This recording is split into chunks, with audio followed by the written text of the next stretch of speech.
Hello, I'm Shane Johnston, Director of Schools in Jefferson County. First, I want to begin by thanking everyone for your continued support of our teachers and of our schools, our administrators, and all our school employees. I want to provide several updates today concerning COVID and the update of the situation of COVID-19 in our school system, as well as some Tennessee Department of Education announcements, and also some different safety protocols, and also mentioning a grant that our school system is taking part in that has impact and an opportunity for families to be provided a service. First of all, we want to say congratulations to our teachers, our students, and our staff, and all of our school families. Recently, the Tennessee Department of Education recognized Jefferson County Schools as the 14th highest performing district in the state concerning growth scores, which is known as TVAS. This put us in the top 10% of the districts in the state of Tennessee. Our district was able to achieve level 5 status, which is the highest status available in all 24 areas of accountability.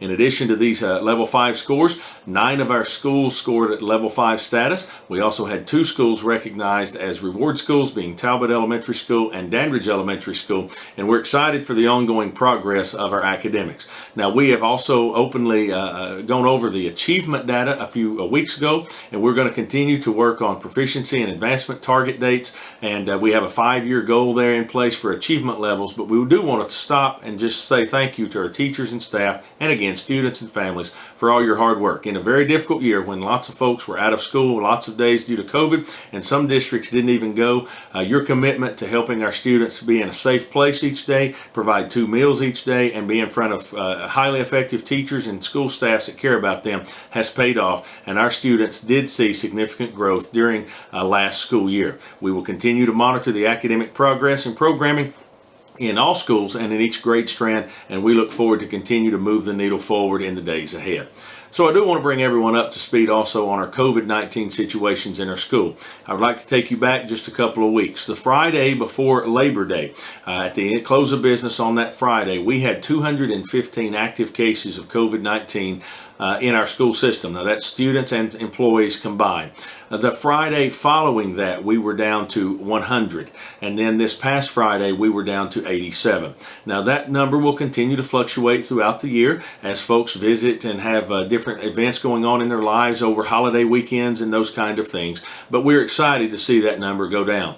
Additionally, we need to let you know that of the 87 active cases, 12 of those were staff members. Now, I do want everyone to be aware that there is somewhat of a lag time, possibly a day or so. So we give you the information and we update that to our website and social media postings at least once a week, oftentimes twice a week. A lot of times it's Monday and Tuesday or Thursday during a week, and we update that information. So when we get that information at the close of business, we update that information. There may still be some calls that come in the next day, but we always turn that over just as quickly as we can to give you as up-to-date information as we can, and as the health department continues to work with us. We are very grateful to have such a wonderful health department locally that has been such a great partner during this very difficult time for everyone. They are working many hours, not only locally, but at the state health department, and everyone is just doing the best they can do to make the best of a very difficult situation. So as we go forward, I do want to let everyone know we will be strategically looking at calendar, and we will also be strategically looking at numbers. In addition to the number of active cases, we also have to look at our quarantine numbers. At the close of business last Friday, we had 226 overall students and adults or employees in our school system in quarantine. This was about down significantly. I want to say it was around 460 or so back again the week before Labor Day in quarantine. So you can see not only the numbers of active cases have gone down, but also the number of those in quarantine. However, we have other issues. We have teachers that are having to be out, not only because of their own situations. They have personal reasons they need to be out. They have regular routine sicknesses that they are out for. Their children may be sick or a sick loved one.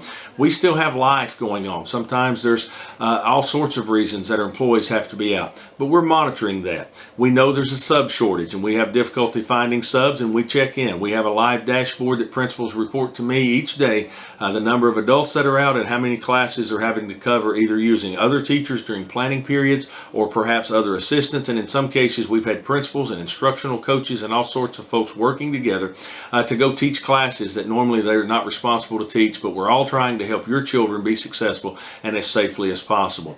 Additionally, we know that we have some bus driver shortage. On a good day, we are just right at what we need. But again, all bus drivers have families, homes, in different situations. But when drivers have to be out, regardless of the reason, it can create a bus driver shortage.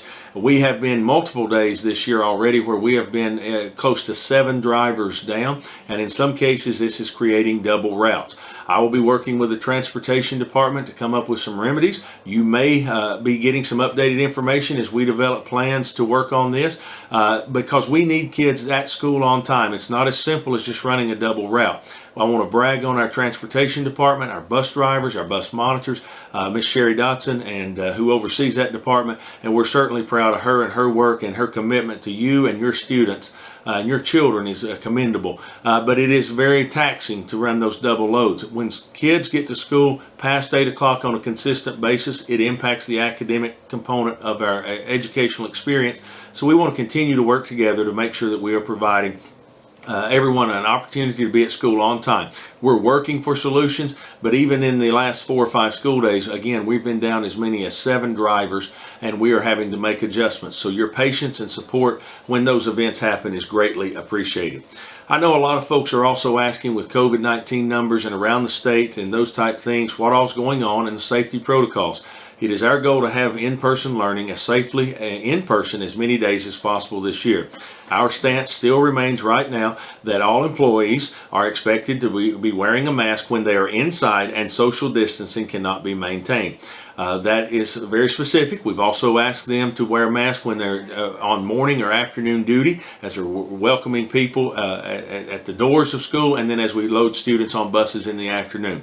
Bus drivers are wearing masks as they load and unload students, and they're doing their best to create 2-seat gap between the driver and the first student on the bus. Many of our buses are crowded, and that is not always feasible, but when feasible, it is the expectation. Masks remain encouraged for all students, and may I even say welcomed.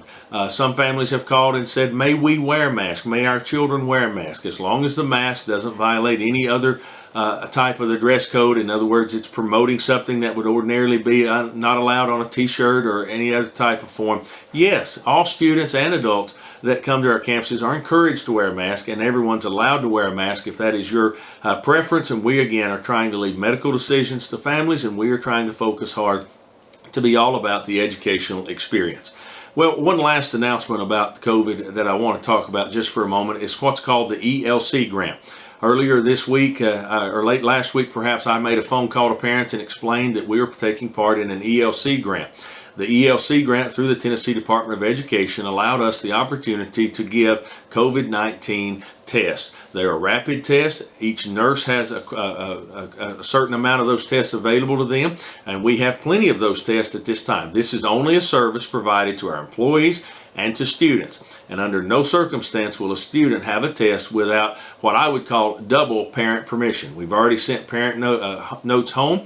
If you've not seen one of those, contact your child's school and we can get you a copy of that. But parents fill out that form and saying, I am okay with my child receiving a test, and this would be if your child became symptomatic at school and they reported to the nurses station, they would already have that form then on file. However, a test would not be given until a phone call is also made to talk to the parent or guardian, and this is where that double layer of protection comes in. You might have filled out the form, but we're going to give you a phone call. The school, either the administrative team, the teacher, or most likely the nurse would call home to say that your child is in the nurse's station, not feeling well. Do you want to come pick them up? Do you want to come and bring them to your own doctor? Or are you okay if they do have symptoms if we administer that rapid test? Again, you are in charge of that. The parent permission is of utmost importance to us, and we think it's a fundamental right that you have about your child's medical decisions. So once again, that is a service that we're providing, but no one is under obligation to take part in that.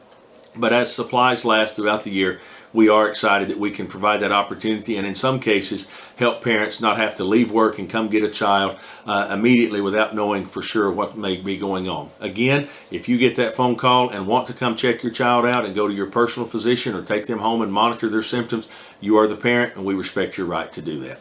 So as we close today, just want to say thank you for all the continued support. It is a difficult time for everyone, but there has been great work going on in classrooms. I've been around to each campus already this year, and our superintendent supervisors are in schools frequently as well. We're all working together to help your children academically, and we look forward to having a great rest of the school year. We'll continue to provide updated phone calls throughout each week, or at least every other week, as necessary, with updated information. So again, thank you so much for your support. Please encourage our teachers and administrators. It is a very, very emotional time. We also are looking out for the social, emotional well-being of our teachers and staff. They're reporting to work every day and helping your child. So let's make sure that we reach out to them when we can and tell them thank you and that they are greatly appreciated. And I want to personally thank you. We live in a great place in this state, and we are looking forward to a great school year. Have a great day, and we'll have more information as needed and a new video very soon. Have a great day.